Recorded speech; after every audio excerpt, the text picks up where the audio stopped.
Chapter 1, Sloka 15. Panchajanyam Rishikeshah.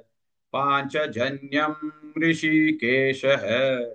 Panchajanyam Rishikeshah. Devadattan Dhananjayah. Devadattan Dhananjayah. Devadattan Dhananjayah. Panchajanyam Rishikeshah.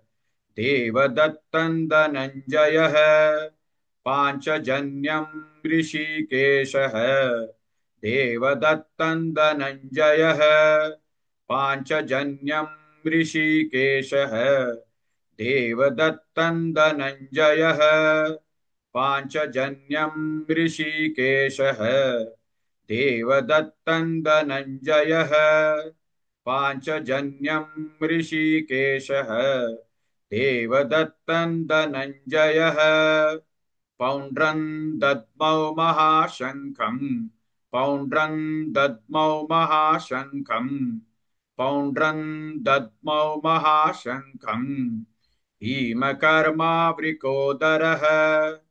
भीमकर्मावृकोदरः भीमकर्मावृकोदरः पौण्ड्रं दद्मौ महाशङ्खं भीमकर्मावृकोदरः पौण्ड्रं दद्मौ महाशङ्खं भीमकर्मावृकोदरः पौण्ड्रं दद्मौ महाशङ्खं भीमकर्मावृकोदरः पौण्ड्रं दद्मौ महाशङ्खं भीमकर्मावृकोदरः पौण्ड्रं दद्मौ महाशङ्खं भीमकर्मावृकोदरः पाञ्चजन्यं ऋषिकेशः देवदत्तं धनञ्जयः पौण्ड्रं दद्मौ महाशङ्खं भीमकर्मावृकोदरः.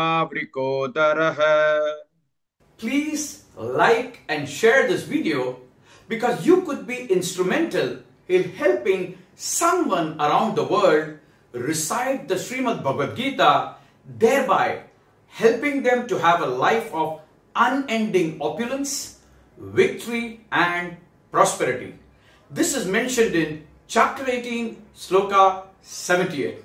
Yes, don't forget to buy my book, Leadership Can Be Child's Play. Namaste.